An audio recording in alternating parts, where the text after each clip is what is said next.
60 Great Ghost Stories, read by H. Washington Sawyer. Tonight's story, A Wicked Voice, by Vernon Lee.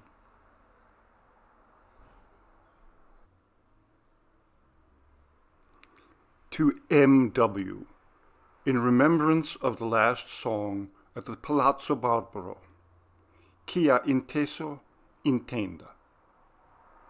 They have been congratulating me again today upon being the only composer of our days, of these days of deafening orchestral effects and poetical quackery.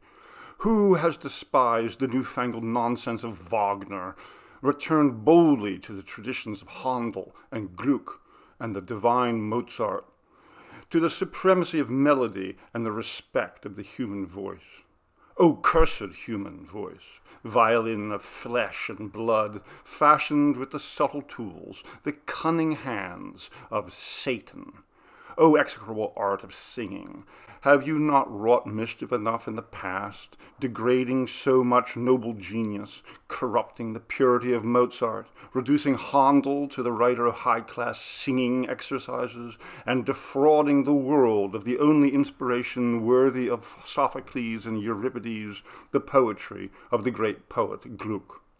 Is it not enough to have dishonored a whole century in idolatry of that wicked and contemptible wretch, the singer, without persecuting an obscure young composer of our days, whose only wealth is his love of nobility and art, and perhaps some few grains of genius?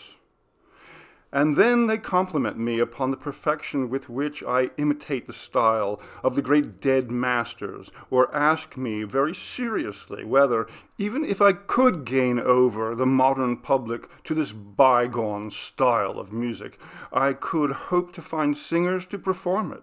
Sometimes, when people talk as they have been talking today, I laugh when I declare myself a follower of Wagner. I burst into a paroxysm of unintelligible, childish rage and exclaim, "We shall see that some day." Yes, some day we shall see, for, after all, may I not recover from this strangest of maladies? It is still possible that the day may come when all these things shall seem but an incredible nightmare, the day when Ogier the Dane shall be completed, and men shall know whether I am a follower of the great master of the future or the miserable singing masters of the past. I am but half bewitched, since I am conscious of the spell that binds me. My old nurse, far off in Norway, used to tell me that werewolves were ordinary men and women half their days, and that if, during that period, they become aware of their horrid transformation, they may find the means to forestall it. May this not be the case with me? My reason, after all, is free, although my artistic inspiration be enslaved. I can despise and loathe the music I am forced to compose, and the execrable power that forces me. Nay, is it not because I have studied with the doggedness of hatred this corrupt and corrupting music of the past, seeking for every little peculiarity of style and every biographical trifle merely to display its vileness? Is it not for this presumptuous courage that I have been overtaken by such mysterious, incredible vengeance? And meanwhile, my only relief consists in going over and over again in my mind the tale of my miseries. This time I will write it, writing only to tear up, to throw the manuscript unread into the fire. And yet, who knows? As the last charred pages shall crackle and slowly sink into the red embers, perhaps the spell may be broken, and I may possess once more my long-lost liberty, my vanished genius. It was a breathless evening under the full moon, that implacable full moon beneath which, even more than beneath the dreamy splendor of noontide, Venice seemed to swelter in the midst of the waters, exhaling, like some great lily, mysterious influences, which make the brain swim and the heart faint. A moral malaria, distilled, as I thought, from those languishing melodies, those cooing vocalizations, which I had found in the musty music books of a century ago. I see that moonlight evening as if it were present. I see my fellow lodgers in the little artist's boarding house. The table on which they lean after supper is strewn with bits of bread, with napkins rolled in tapestry rollers, spots of wine here and there, and at regular intervals, chipped pepper pots, stands of toothpicks, and heaps of those huge hard peaches which nature imitates from the marble shops of Pisa. The whole pension full is assembled and examining stupidly an engraving which an American etcher has just brought for me. Knowing me to be mad about 18th century music and musicians, and having noticed, as he turned over the heaps of penny prints in the square of San Polo, that the portrait was of a singer of those days. Singer, thing of evil, stupid and wicked slave of the voice, of that instrument, which was not invented by human intellect, but begotten of the body, and which, instead of moving the soul, merely stirs up the dregs of our nature. For what is the voice but the beast calling, awakening that other beast sleeping in the depths of mankind, the beast which all great art has ever sought to chain up, as the archangel chains up, in old pictures, the demon with his woman's face? How could the creature attached to this voice, its owner, its victim, the singer, the great, the real singer who once ruled over every heart, be otherwise than wicked and contemptible? But let me try to get on with my story. I can see all my fellow boarders leaning on the table, contemplating the print, this effeminate beau, his hair curled into aile de pigeon, his sword passed through his embroidered pocket, seated under a triumphant arch somewhere among the clouds, surrounded by puffy cupids and crowned with laurels by a bouncing goddess of fame. I hear again all the insipid exclamations, the insipid questions about this singer. When did he live? Was he very famous? Are you sure, Magnus, that this is really a portrait? Etc., etc.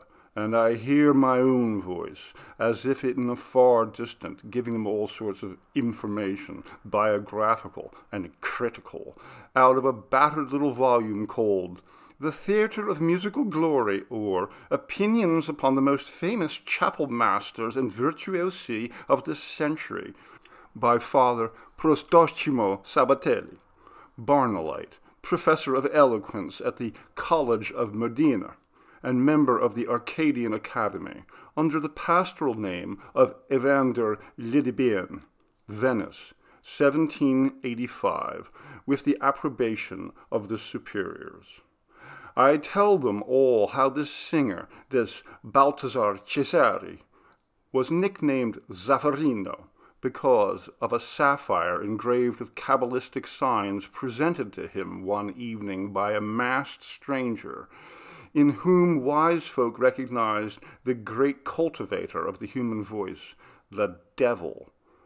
How much more wonderful had been this Zaffarino's vocal gifts than those of any singer of ancient or modern times. How his brief life had been but a series of triumphs, petted by the greatest kings, sung by the most famous poets, and finally, adds Father Prostocimo, courted, if the grave muse of history may incline her ear to the gossip of gallantry, by the most charming nymphs, even of the very highest quality.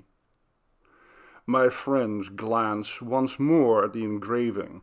More insipid remarks are made. I am requested, especially by the American young ladies, to play or to sing one of this Zaffarino's favorite songs. For of course you know them, dear Maestro Magnus. You who have such passion for all old music, do be good and sit down to the piano. I refuse, rudely enough, rolling the print in my fingers.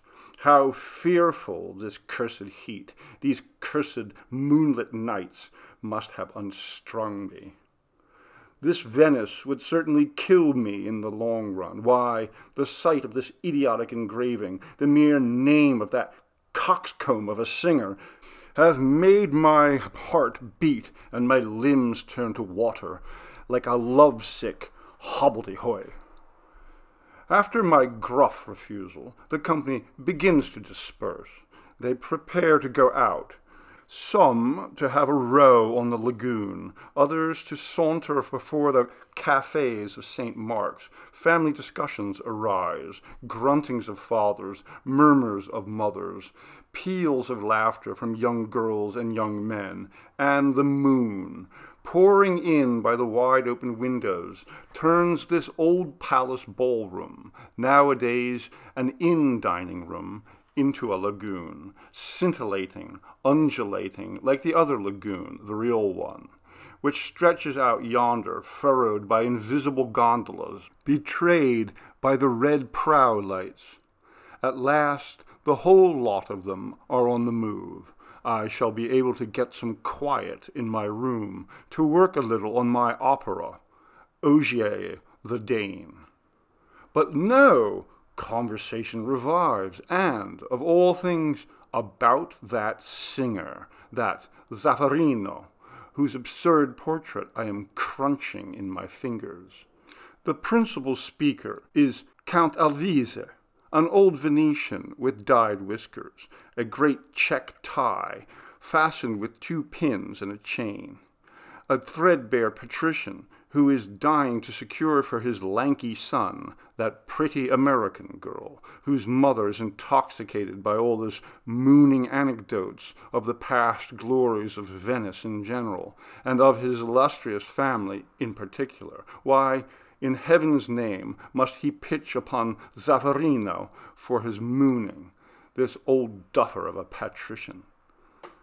Zaffarino! Ah, yes, to be sure. Balthazar Cesare, called Zaffarino, snuffles the voice of Count Alvise, who always repeats the last word of every sentence at least 3 times. Yes, Zaffarino, to be sure, a famous singer of the days of my forefathers, yes, of my forefathers, dear lady.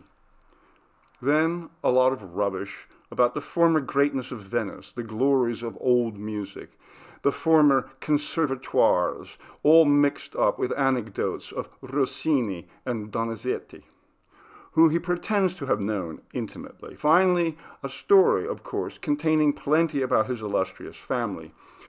My great-grand-aunt, the Procuratessa Vendramin, from whom we inherited our estate of Mistra, on Brenta. A hopelessly muddled story, apparently full of digressions, but of which the singer Zaffarino is the hero. The narrative, little by little, becomes more intelligible, or perhaps it is I who am giving it more attention. It seems, says the Count, that there was one of his songs in particular that he called the husband's air, l'aria dei mariti, because they didn't enjoy it quite as much as their better halves. My grand-aunt, Pisana Renier, married to the Procuratore Vendramin, was patrician of the old school, of the style that was getting rare 100 years ago. Her virtue and her pride rendered her unapproachable. Zaffarino, on his part, was in the habit of boasting that no woman had ever been able to resist his singing, which, it seems, had its foundation in fact.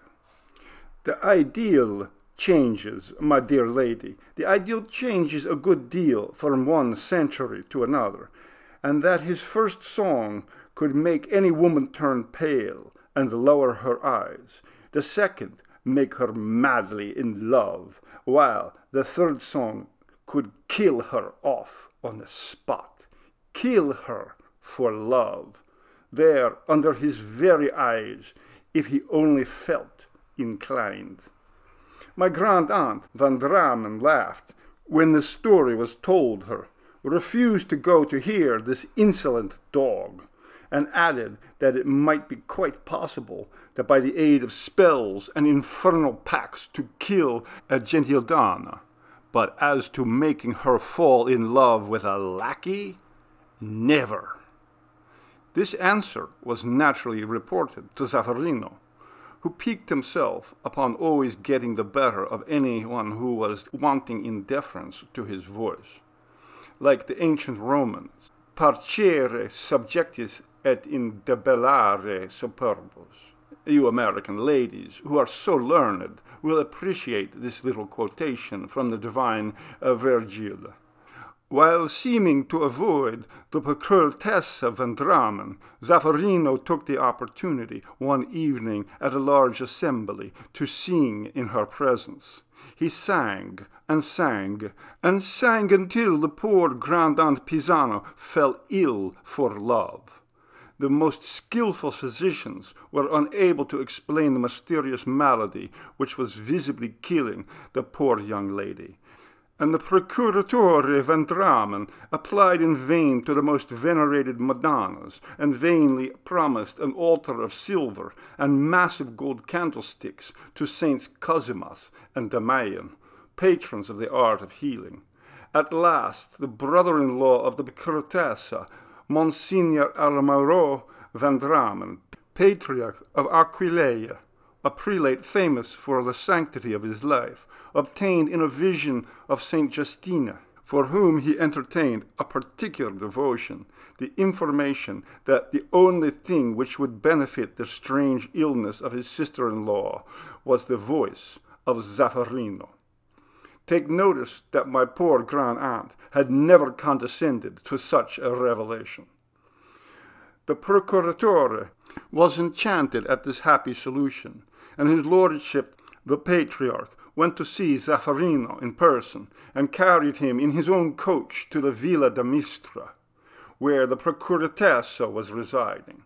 On being told what was about to happen, my poor grand-aunt went into fits of rage, which were succeeded immediately and equally by violent fits of joy.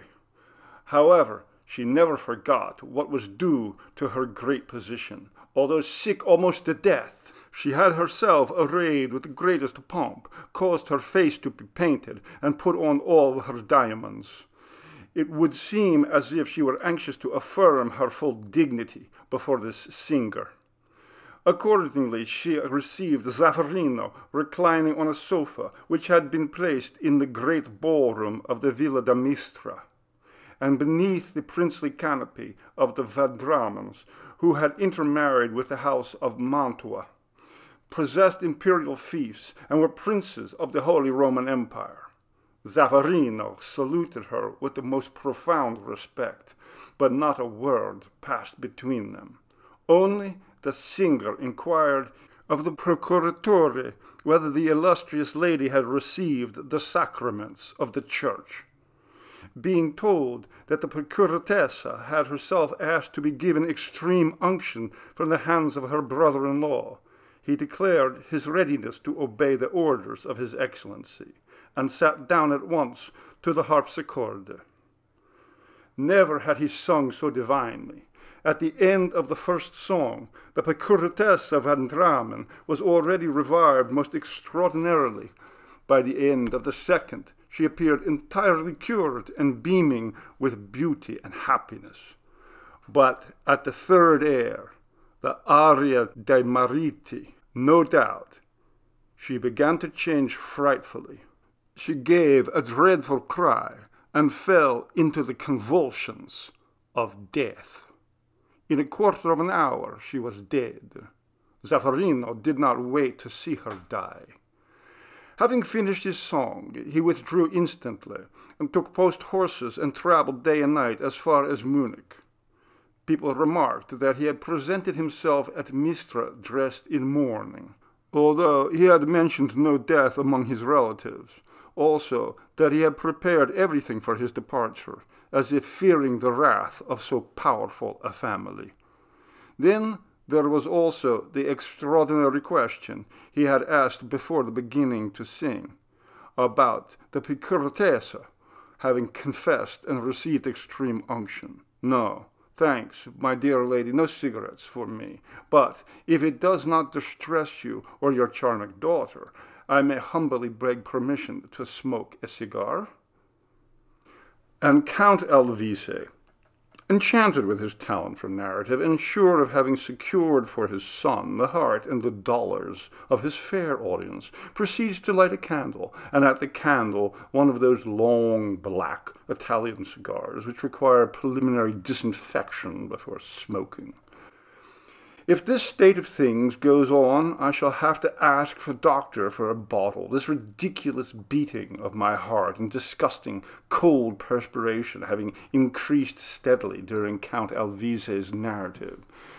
To keep myself in countenance among the various idiotic commentaries of this cock and bull story of a vocal coxcomb and a vaporing great lady, I begin to unroll the engraving, and to examine stupidly the portrait of Zaffarino, once so renowned, now so forgotten, a ridiculous ass, the singer, under his triumphal arch, with his stuffed cupids, and the great fat winged kitchen maid crowning him with laurels. How flat and vapid and vulgar it is, to be sure, all this odious 18th century. But he, personally, is not so utterly vapid as I had thought. That effeminate, fat face of his is almost beautiful, with an odd smile, brazen and cruel. I have seen faces like this, if not in real life, at least in my boyish romantic dreams. When I read Swinburne and Baudelaire, and the faces of wicked, vindictive women. Oh, yes, he is decidedly a beautiful creature, this Zaffarino, and his voice must have been the same sort of beauty and the same expression of wickedness. Come on, Magnus, sound the voices of my fellow boarders. Be a good fellow, and sing us one of the old chap's songs, or at least something or other of that day, and we'll make believe it was the air with which he killed that poor lady. Ah, yes, the aria de mariti, the husband's heir, mumbles the old Alvise, between puffs in his impossible black cigar. My poor grand-aunt, Pisana Vendramen. He went and killed her with those songs of his, with that aria de mariti. I feel senseless rage overcoming me. It is that horrible palpitation. By the way, there is a Norwegian doctor, my fellow countryman at Venice just now, which is sending the blood to my brain and making me mad. The people round the piano, the furniture, everything together seems to get mixed and turn into moving blobs of color. I set to singing, the only thing that remains distinct before my eyes being the portrait of Zaffarino. On the edge of that boarding-house piano, the sensual, effeminate face with its wicked, cynical voice keeps appearing and disappearing as the print wavers about in the draught that makes the candles smoke and gutter. And I set to singing madly, singing I don't know what. Yes, I begin to identify it. 'Tis the Biondina in Gondoletta, the only song of the 18th century which is still remembered by the Venetian people. I sing it, mimicking every old-school grace, shakes, cadences, languishingly swelled and diminished notes, and adding all manner of buffooneries until the audience, recovering from its surprise, begins to shake with laughing, until I begin to laugh myself. Madly, frantically, between the phrases of the melody, my voice finally smothered in this dull, brutal laughter. And then, to crown it all, I shake my fist at this long-dead singer, looking at me with his wicked woman's face, with his mocking, fatuous smile.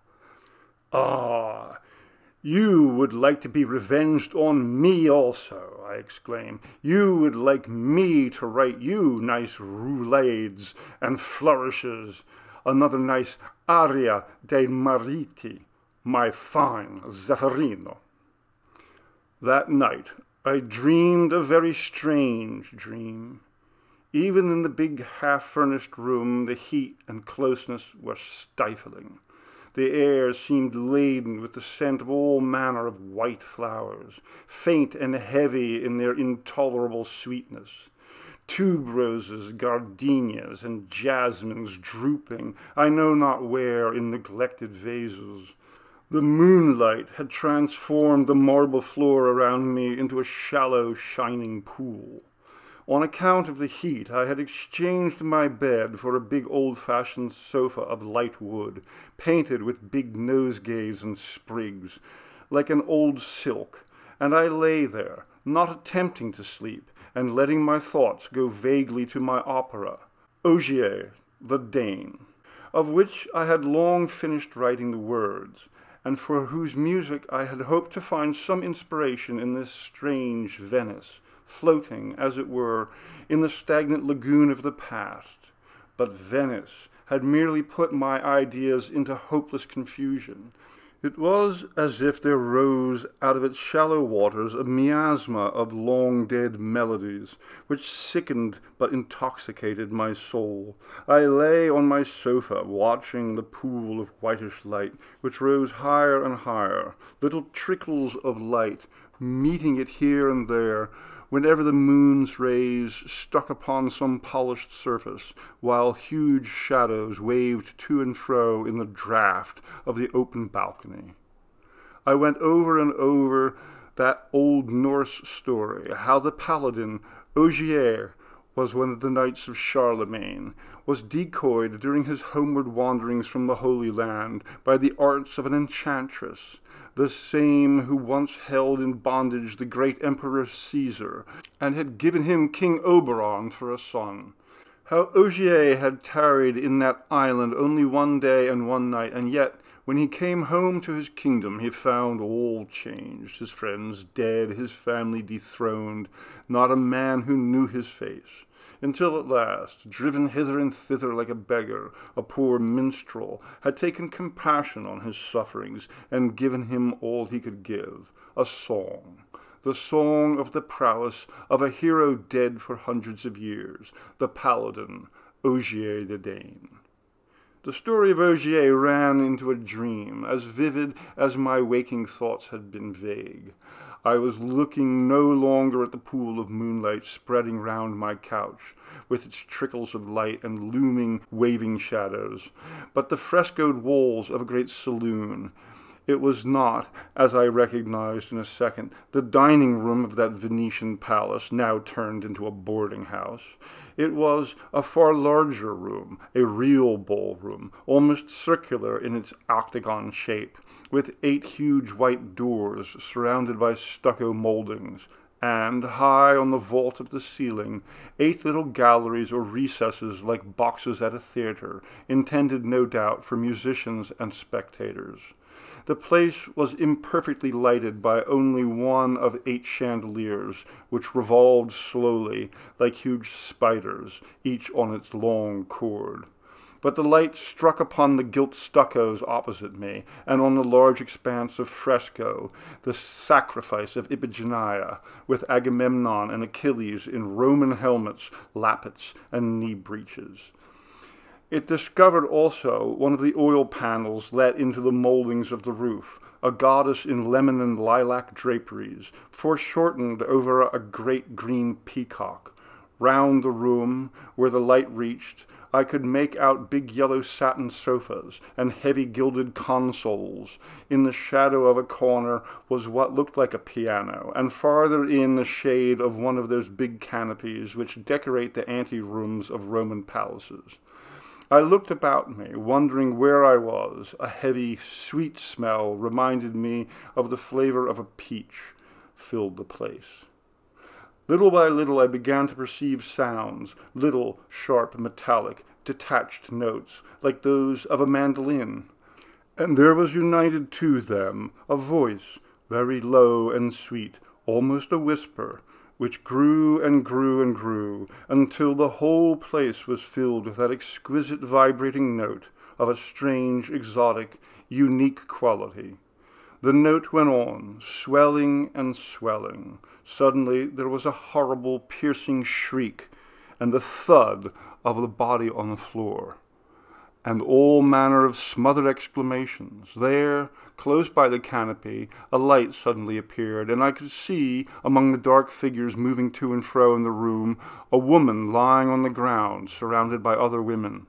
Her blonde hair, tangled, full of diamond sparkles which cut through the half-darkness, was hanging disheveled, and laces of her bodice had been cut, and her white breast shone among the sheen of jeweled brocade, and her face was bent forwards, and a thin white arm trailed like a broken limb across the knees of one of the women who was endeavoring to lift her. There was a sudden splash of water against the floor, more confused exclamations, a hoarse, broken moan, and a gurgling, dreadful sound. I awoke with a start and rushed to the window. Outside, in the blue haze of the moon, the church and belfry of St. George loomed blue and hazy, with the black hull and rigging, the red lights of a large steamer moored before them. From the lagoon rose a damp sea breeze. What was it all? Ah, I began to understand. That story of the old Count Alvises, the death of his grand-aunt, Pisanovendramen. Yes, it was about that I had been dreaming. I returned to my room. I struck a light and sat down to my writing table. Sleep had become impossible. I tried to work on my opera. Once or twice I thought I had got a hold of what I had looked for so long, but as soon as I tried to lay hold of my theme, there arose in my mind the distant echo of that voice, of that long note, swelled slowly by insensible degrees, that long note whose tone was so strong and so subtle.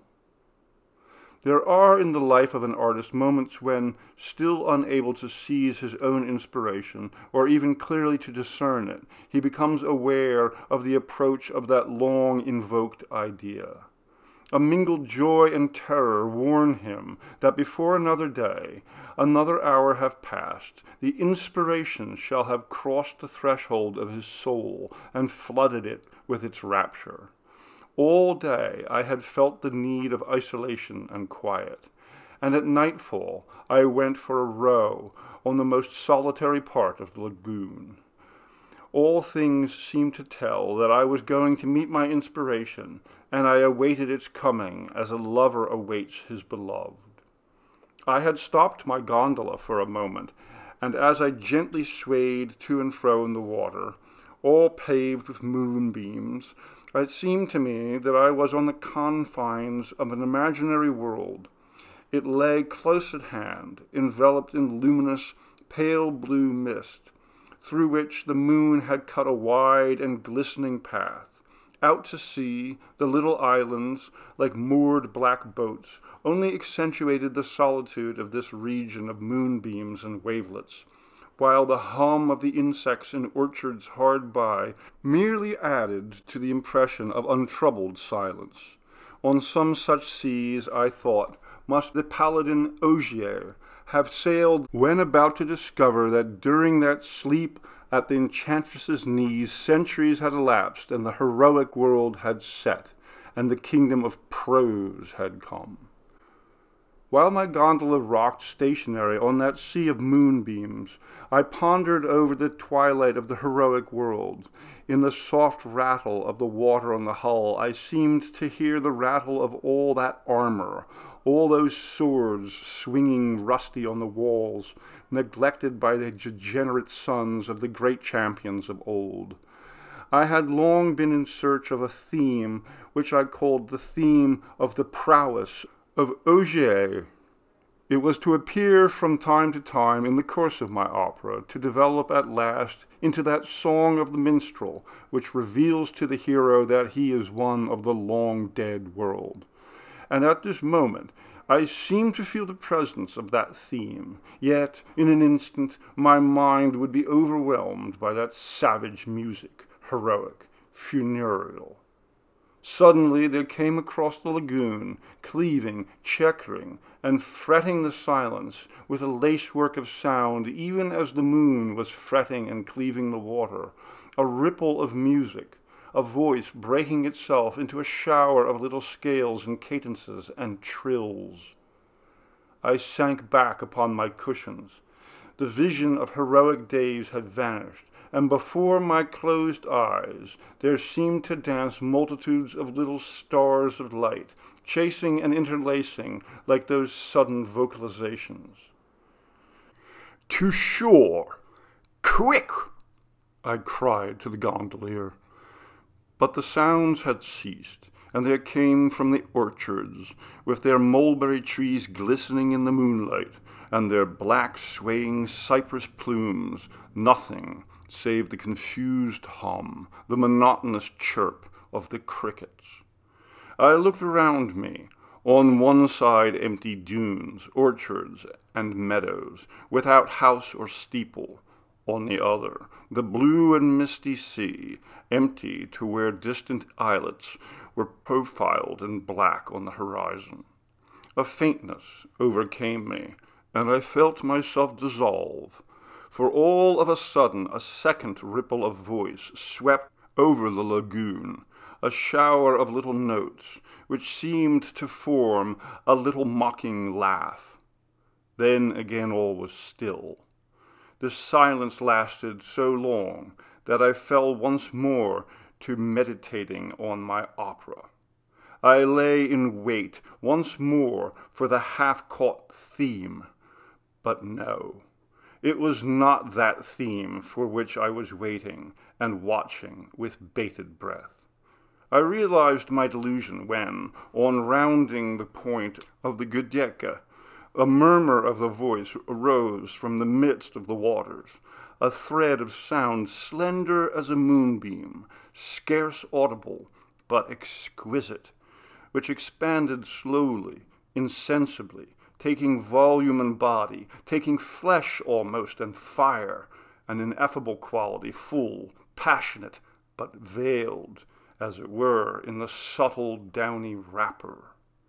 And the note grew stronger and stronger, and warmer and more passionate, until it burst through the strange and charming veil, and emerged beaming to break itself in the luminous facets of a wonderful shake, long, superb, triumphant.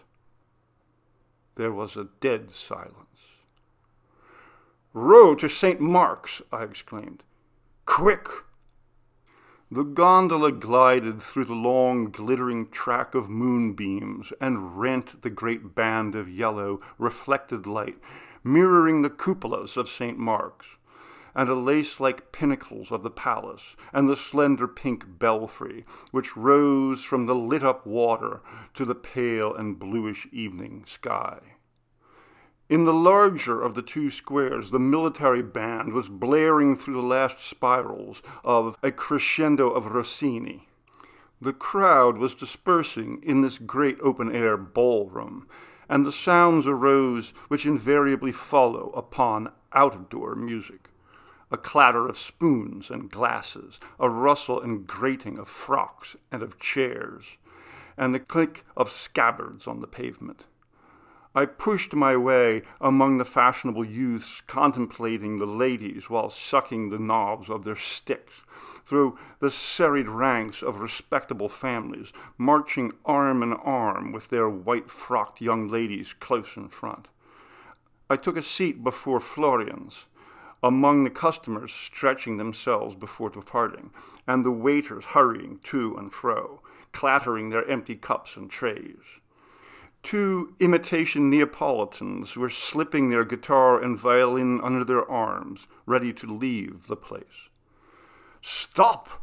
I cried to them. "Don't go yet. Sing me something. Sing La Camarcella, or Funiculi Funicula. No matter what, provided you make a row." And as they screamed and scraped their utmost, I added, "But can't you sing louder? Damn you, sing louder. Do you understand?" I felt the need of noise, of yells, and of false notes, of something vulgar and hideous to drive away the ghost voice which was haunting me. Again and again I told myself that it had been some silly prank of a romantic amateur, hidden in the gardens of the shore or gliding unperceived on the lagoon, and that the sorcery of moonlight and sea mist had transfigured for my excited brain mere humdrum roulades out of exercises of Bordoni or Crescentini. But all the same, I continued to be haunted by that voice. My work was interrupted ever and anon by the attempt to catch its imaginary echo, and the heroic harmonies of my Scandinavian legend were strangely interwoven with voluptuous phrases and florid cadences in which I seemed to hear again the same accursed voice. To be haunted by singing exercises, it seemed too ridiculous for a man who professionally despised the art of singing. And still, I preferred to believe that childish amateur amusing himself with warbling to the moon. One day, while making these reflections the 100th time over, my eyes chanced to light upon the portrait of Zaffarina, which my friend had pinned against the wall. I pulled it down and tore it into 6 shreds. Then, already ashamed of my folly, I watched the torn pieces float down from the window, wafted hither and thither by the sea breeze. One scrap caught in a yellow blind below me. The others fell into the canal and were speedily lost to sight in the dark water. I was overcome with shame. My heart beat like bursting. What a miserable, unnerved worm I had become in this cursed Venice, with its languishing moonlights, its atmosphere of some stuffy boudoir long unused, full of old stuffs and potpourri. That night, however, things seemed to be going better. I was able to settle down to my opera, and even to work on it. In the intervals, my thoughts returned, not without a certain pleasure, to those scattered fragments of the torn engraving fluttering down to the water. I was disturbed at my piano by the hoarse voices and the scraping of violins which rose from one of the music boats that station at night under the hotels of the Grand Canal. The moon had set. Under my balcony, the water stretched black into the distance, its darkness cut by the still darker outlines of the flotilla of gondolas in attendance on the music boat, where the faces of the singers and the guitars and violins gleamed reddish under the unsteady light of the Chinese lanterns. "Yamo, yamo, yama, yama, ya," sang the loud, hoarse voices. Then a tremendous scrape and twang, and the yelled-out burden, "Funiculi, funicula, funiculi, funicula, yamo, yamo, yamo, yamo, ya." Then came a few cries of "bis a bis" from a neighboring hotel, a brief clapping of hands, the sound of a handful of coppers rattling into the boat, and the oar-stroke of some gondolier making ready to turn away. "Sing the Camasella," ordered some voice in a foreign accent. "No, no, Santa Lucia. I want the Camasella. No, Santa Lucia. Hi, sing Santa Lucia. Do you hear?" The musicians, under their green and yellow and red lamps, held a whispered consultation on the matter of conciliating these contradictory demands. Then, after a minute's hesitation, the violins began the prelude of that once famous air which has remained popular in Venice, the words written some 100 years ago by the partisan Gritti, the music by an unknown composer, La biondina in gondoletta. That cursed 18th century, it seemed a malignant fatality, made these brutes choose just this piece to interrupt me.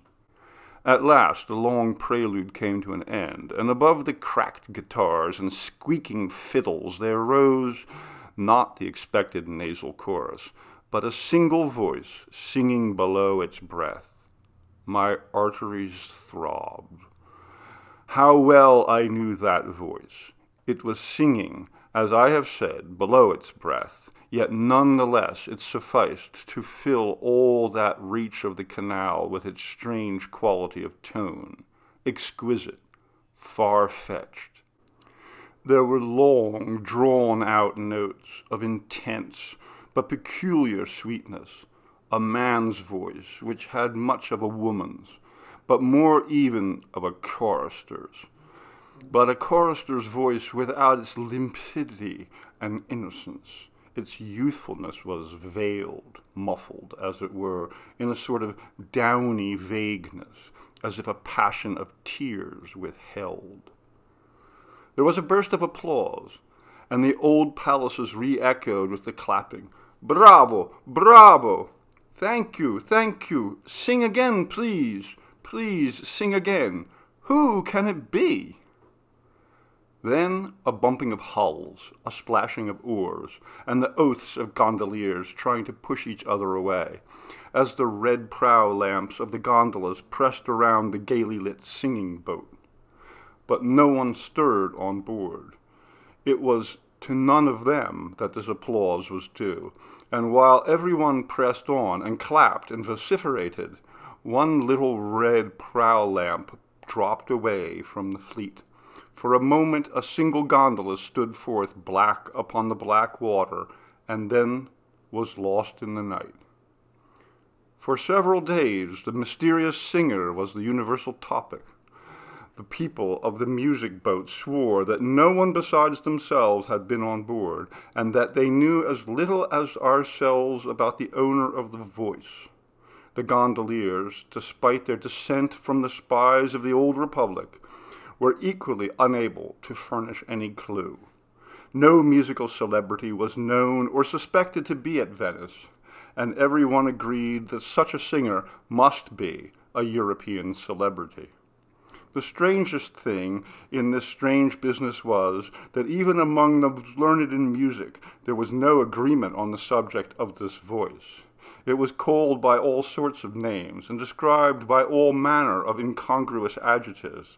People went so far as to dispute whether the voice belonged to a man or to a woman. Every one had some new definition. In all these musical discussions I alone brought forward no opinion. I felt a repugnance, an impossibility almost, of speaking about that voice, and the more or less commonplace conjectures of my friend had the invariable effect of sending me out of the room. Meanwhile, my work was becoming daily more difficult, and I soon passed from utter impotence to a state of inexplicable agitation. Every morning I rose with fine resolutions and grand projects of work, only to go to bed that night without having accomplished anything. I spent hours leaning on my balcony, or wandering through the network of lanes with their ribbon of blue sky, endeavoring vainly to expel the thought of that voice, or endeavoring in reality to reproduce it in my memory, for the more I tried to banish it from my thoughts, the more I grew to thirst for that extraordinary tone, for those mysterious, downy, veiled notes. And no sooner did I make an effort to work at my opera than my head was full of scraps of forgotten 18th century airs, of frivolous or languishing little phrases, and I fell to wondering with my bittersweet longing how those songs would have sounded if sung by that voice. At length it became necessary to see a doctor, for whom, however, I carefully hid away from all the stranger symptoms of my malady. The air of the lagoons, the great heat, he answered cheerfully, had pulled me down a little. A tonic and a month in the country, with plenty of riding and no work, would make me myself again. That old idler, Count Alvise, who had insisted on accompanying me to the physician's, immediately suggested that I should go and stay with his son. who was boring himself to death superintending the maize harvest on the mainland. He would promise me an excellent air, plenty of horses, and all the peaceful surroundings and delightful occupations of a rural life. "Be sensible, my dear Magnus, and just go quietly to Mistra." Mistra. The name sent a shiver all down me. I was about to decline the invitation when a thought suddenly loomed vaguely in my mind. "Yes, dear Count," I answered. "I accept your invitation with gratitude and pleasure. I will start tomorrow for Mistra." The next day found me at Padua, on my way to the villa of Mistra. It seemed as if I had left an intolerable burden behind me. I was, for the first time since how long, quite light of heart. The tortuous, rough-paved streets, with their empty, gloomy porticos, the ill-plastered palaces, with closed, discolored shutters, the little rambling square with meager trees and stubborn grass, the Venetian garden houses reflecting their crumbling graces in the muddy canal, the gardens without gates, and the gates without gardens, the avenues leading nowhere, and the population of blind and legless beggars, and of whining sacristans, which issued as by magic from between the flagstones and dust heaps and weeds under the fierce August sun. All this dreariness merely amused and pleased me. My good spirits were heightened by a musical mass, which I had the good fortune to hear at St. Anthony's.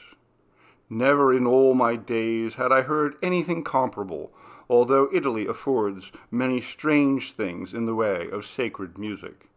Into the deep nasal chanting of the priests there had suddenly burst a chorus of children, singing absolutely independent of all time and tune, grunting of priests answered by squealing of boys, slow Gregorian modulation interrupted by jaunty barrel organ pipings, and insanely merry jumble of bellowing and barking, mewing and cackling and braying, such as would have enlivened a witches' meeting, or rather some medieval feast of fools.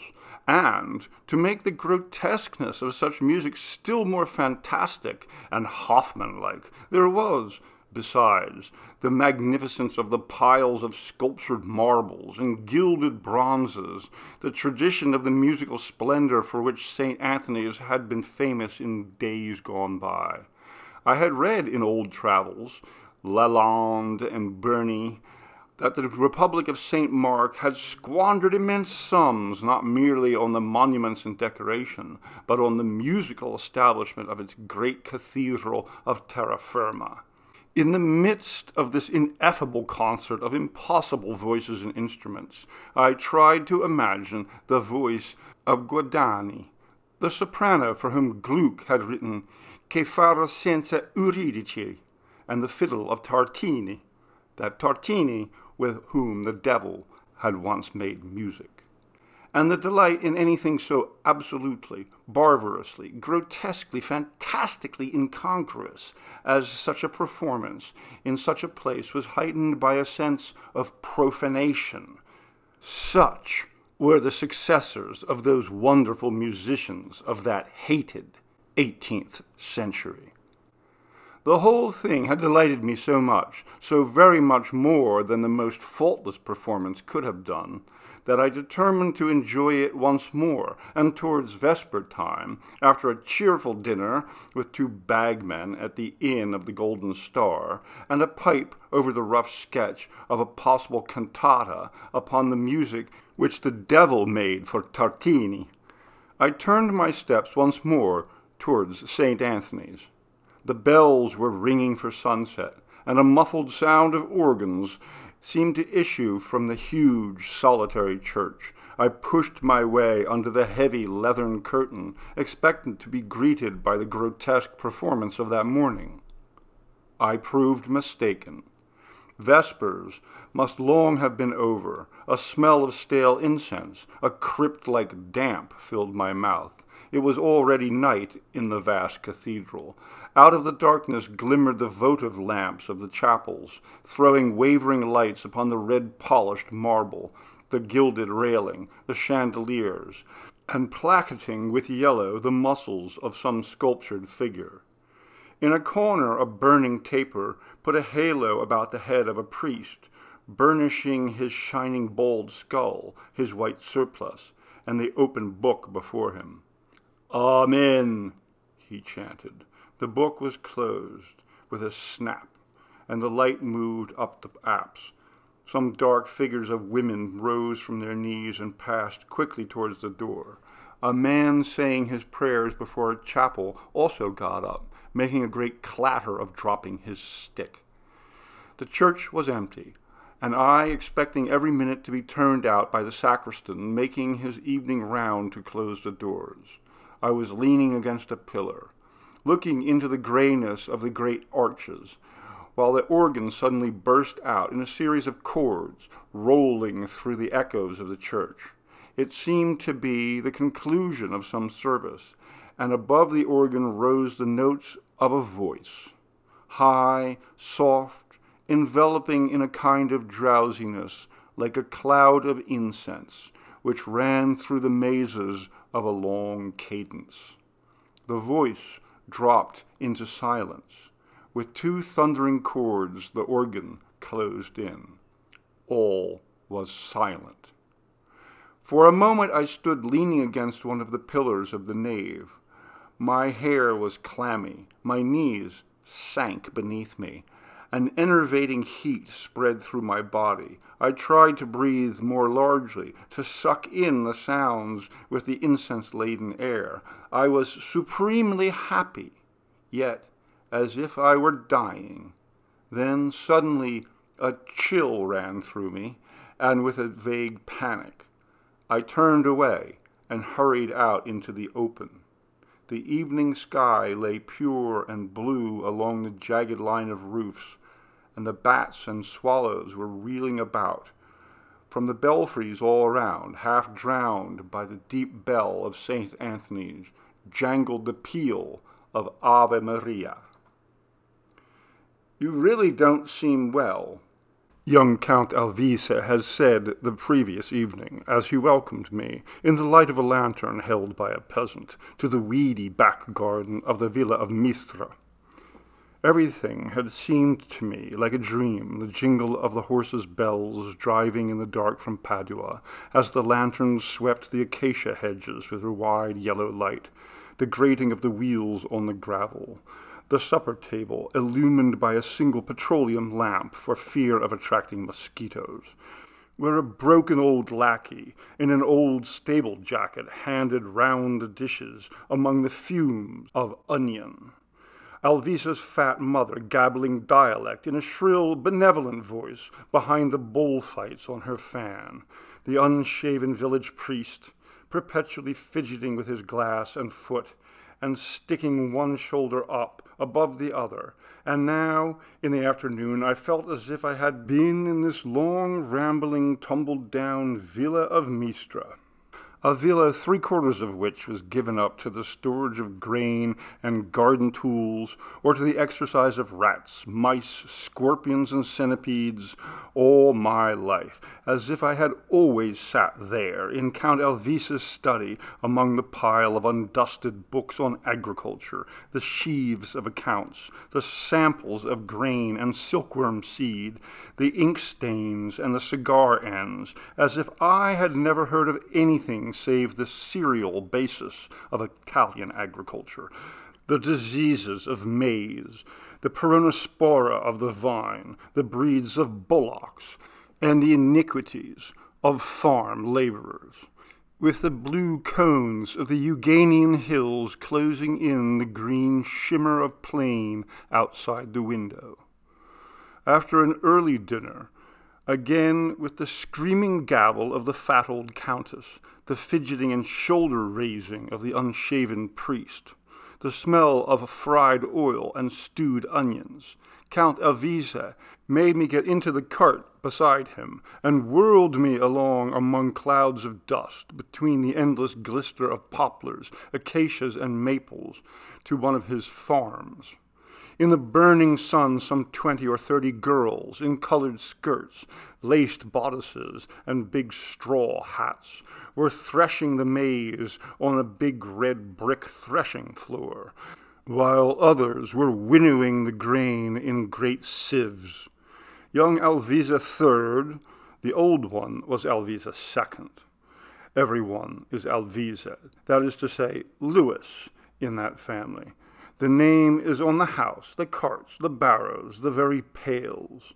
Picked up the maize, touched it, tasted it, said something to the girls that made them laugh, and something to the head farmer that made him look very glum, and then led me into a huge stable, where some 20 or 30 white bullocks were stamping, switching their tails, hitting their horns against the mangers in the dark. Elvise III patted each, called him by his name, gave him some salt or a turnip, and explained which was the Mantuan breed, which was the Apulian, which the Romagnola, and so on. Then he bade me jump into the trap, and off we went again through the dust, among the hedges and ditches, till we came to some more brick farm buildings with pinkish roofs smoking against the blue sky. Here there were more young women, threshing and winnowing the maize, which made a great golden Danae cloud, more bullocks stamping and lowing in the cool darkness, more joking, fault-finding, explaining, thus through 5 farms, until I seemed to see more rhythmical rising and falling of the flails against the hot sky, the shower of golden grains, the yellow dust from the winnowing sieves on the bricks, the switching of innumerable tails, the plunging of innumerable horns, the glistening of huge white flanks and foreheads, whenever I closed my eyes. "A good day's work," cried Count Elvise, stretching out his long legs with the tight trousers riding up over the Wellington boots. "Mamma, give us some aniseed syrup after dinner. It is an excellent restorative precaution against the fevers of this country." "Oh, you've got fever in this part of the world, have you? Why, your father said the air was so good." "Nothing, nothing," soothed the old countess. "The only thing to be dreaded are mosquitoes. Take care to fasten your shutters before lighting the candle." "Well," rejoined young Elvise, with an effort of conscience, "of course there are fevers, but they needn't hurt you. Only don't go out in the garden at night, if you don't want to catch them. Papa told me that you have fancies for moonlight rambles. It won't do in this climate, my dear fellow, it won't do.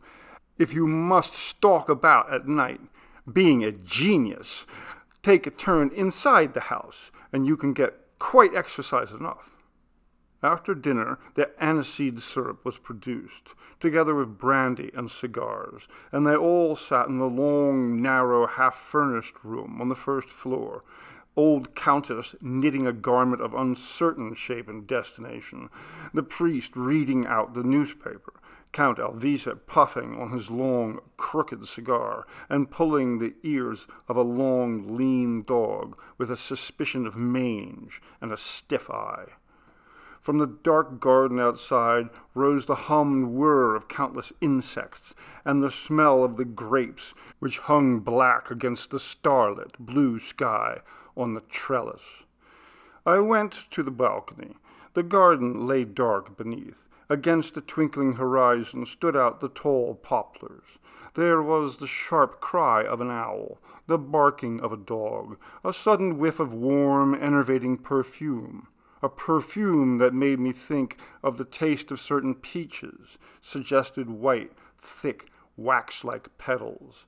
I seemed to have smelt that flower once before. It made me feel languid, almost faint. "I am very tired," I said to Count Elvise. "See how feeble we city folk become." But despite my fatigue, I found it quite impossible to sleep. The night seemed perfectly stifling. I had felt nothing like it at Venice. Despite the injunctions of the Countess, I opened the solid wood shutters, hermetically closed against mosquitoes, and looked out. The moon had risen, and beneath it lay the big lawns, the rounded treetops bathed in a blue, luminous mist, every leaf glistening and trembling in what seemed a heaving sea of light. Beneath the window was a long trellis with white, shining piece of pavement under it. It was so bright that I could distinguish the green of the vine leaves, the dull red of the catalpa flowers. There was in the air a vague scent of cut grass, of ripe American grapes, of that white flower, it must be white, which made me think of the taste of peaches all melting in the delicious freshness of falling dew. From the village church came the stroke of 1. Heaven knows how long I had been vainly attempting to sleep. A shiver ran through me, and my head suddenly filled as with the fumes of some subtle wine. I remembered all those weedy embankments, those canals full of stagnant water, the yellow faces of the peasants. The word malaria returned to my mind. No matter, I remained leaning on the window, with a thirsty longing to plunge myself into this blue moon mist, with dew and perfume and silence, which seemed to vibrate and quiver like the stars that strewed the depths of heaven. What music, even Wagner's, or of that great singer of starry nights, the divine Schumann, what music could ever compare to this great silence, with this great concert of voiceless things that sing within one's soul? As I made this reflection, a note, high, vibrating, and sweet, rent the silence, which immediately closed around it. I leaned out the window, my heart beating as though it must burst. After a brief space of silence, was cloven once more by that note, as the darkness is cloven by a falling star or a firefly rising slowly like a rocket.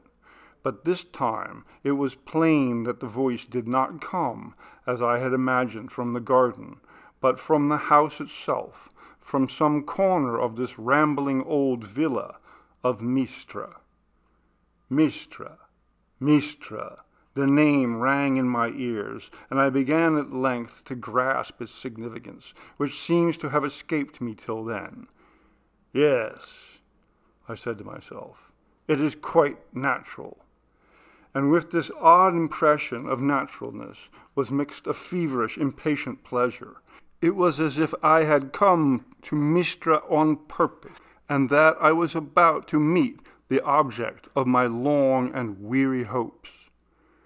Grasping the lamp with its singed green shade, I gently opened the door and made my way through a series of long passages and of big, empty rooms in which my steps re-echoed as in a church, and my light disturbed whole swarms of bats. I wandered at random, farther and farther from the inhabited part of the buildings. This silence made me feel sick. I gasped as under a sudden disappointment. All of a sudden there came a sound, chords, metallic, sharp, rather like the tone of a mandolin, close to my ear, yes, quite close. I was separated from the sounds only by a partition. I fumbled for a door. Unsteady light of my lamp was insufficient for my eyes, which were swimming like those of a drunkard. At last I found a latch, and after a moment's hesitation, I lifted it and gently pushed open the door. At first I could not understand what manner of place I was in. It was dark all round me, but a brilliant light blinded me, a light coming from below and striking the opposite wall. It was as if I had entered a dark box in a half-lighted theater. I was, in fact, in something of the kind, a sort of dark hole with a high balustrade, half hidden by the up-drawn curtain. I remembered those little galleries or recesses for the use of musicians or lookers-on which exist under the ceiling of the ballrooms in certain old Italian palaces. Yes, it must have been one like that. Opposite me was a vaulted ceiling covered with gilt moldings, which framed large time-blackened canvases, and lower down, in the light thrown up from below, stretched a wall covered with faded frescoes. Where had I seen that goddess in lilac and lemon draperies foreshortened over a big green peacock? For she was familiar to me, and the stucco tritons also, who twisted their tails around her gilded frame, and that fresco, with warriors in Roman cuirasses, green and blue lappets, knee breeches. Where had I seen them before? I asked myself these questions without experiencing any surprise. Moreover, I was very calm, as one is calm sometimes in extraordinary dreams. Could I be dreaming? I advanced gently and leaned over the balustrade. My eyes were met at first by the darkness above me, where, like gigantic spiders, the big chandeliers rotated slowly, hanging from the ceiling. Only one of them was lit, and its Murano glass pendants, its carnations and roses, shone opalescent in the light of the guttering wax. This chandelier lighted up the opposite wall, and that piece of ceiling with the goddess and the green peacock. It illumined, but far less well, a corner of the huge room, where, in the shadow of a kind of canopy, a little group of people were crowding around a yellow satin sofa, of the same kind as those that lined the walls. On the sofa, half screened from me by the surrounding persons, a woman was stretched out. The silver of her embroidered dress and the rays of her diamonds gleamed and shot forth as she moved uneasily. And immediately under the chandelier, in the full light, a man stooped over a harpsichord, his head bent slightly, as if recollecting his thoughts before singing. He struck a few chords and sang. Yes, sure enough, it was the voice that had so long been persecuting me. I recognized at once the delicate, voluptuous quality, strange, exquisite, sweet beyond words, but lacking all youth and clearness. That passion veiled in tears which had troubled my brain that night on the lagoon, and again on the Grand Canal, singing the Biondine, and yet again, only 2 days since, in the deserted cathedral at Padua. But I recognize now what seemed to have been hidden from me until then, that this voice was what I cared most for in all the wide world. The voice wound and unwound itself in long, languishing phrases, in rich, voluptuous rifioritoras, all fretted with tiny scales and exquisite, crisp shakes. It stopped ever and anon, swaying as if panting in languid delight, and I felt my body melt even as wax in the sunshine. And it seemed to me that I too was turning fluid and vaporous in order to mingle with these sounds as the moonbeams mingle with the dew. Suddenly, from the dimly lighted corner by the canopy came a little piteous wail, then another followed, and was lost in the singer's voice. During a long phrase on the harpsichord, sharp and tinkling, the singer turned his head towards the dais, and there came a plaintive little sob. But he, instead of stopping, struck a sharp chord, and with a thread of voice so hushed as to be scarcely audible, slid softly into a long cadenza. At the same moment he threw his head backwards, and the light fell full upon the handsome, effeminate face, with its ashy pallor and big black brows, of the singer, Zaffarino.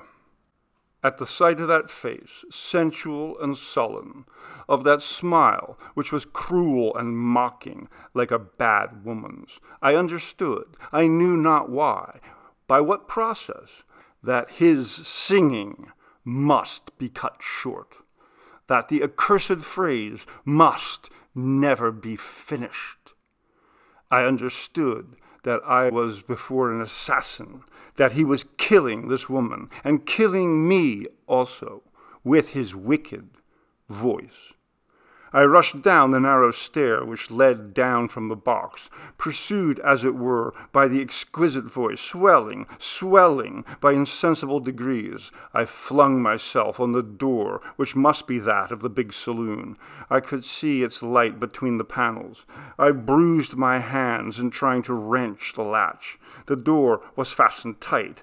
While I was struggling with that locked door, I heard the voice swelling, rending asunder that downy veil which wrapped it, leaping forth clear, resplendent, like the sharp and glittering blade of a knife that seemed to enter deep into my breast. Then, once more, a wail, a death groan, and the dreadful noise, the hideous gurgle of breath strangled by a rush of blood, and then a long shake, acute, brilliant, triumphant. The door gave way beneath my weight. One half crashed in.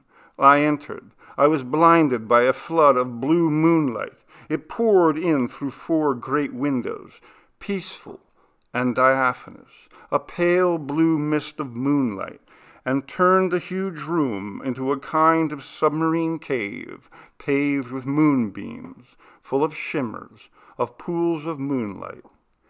It was as bright as midday, but the brightness was cold, blue, vaporous, supernatural. The room was completely empty, like a great hayloft, only there hung from the ceiling the ropes which had once supported a chandelier, and in the corner, among stacks of wood and heaps of Indian corn, whence spread the sickly smell of damp and mildew, there stood a long, thin harpsichord with spindle legs, and its cover cracked from end to end. I felt all of a sudden very calm. The one thing that mattered was the phrase had kept moving in my head, the phrase of that unfinished cadence, which I had heard but an instant before. I opened the harpsichord. My fingers came down boldly upon its keys. A jingle-jangle of broken strings, laughable and dreadful, was the only answer. Then an extraordinary fear overtook me. I clambered out one of the windows. I rushed up the garden and wandered through the fields, among the canals and the embankments, until the moon had set and the dawn began to shiver, followed, pursued forever by that jangle of broken strings. People expressed much satisfaction at my recovery. It seems that one dies of those fevers. Recovery? But I have recovered. I walk, and I eat, and drink, and talk. I can even sleep. I live the life of other living creatures, but I am wasted by a strange and deadly disease. I can never lay hold of my own inspiration. My head is filled with music, which is certainly by me, since I have never heard it before, but which still is not my own, which I despise and abhor, little tripping flourishes and languishing phrases and long-drawn, echoing cadences.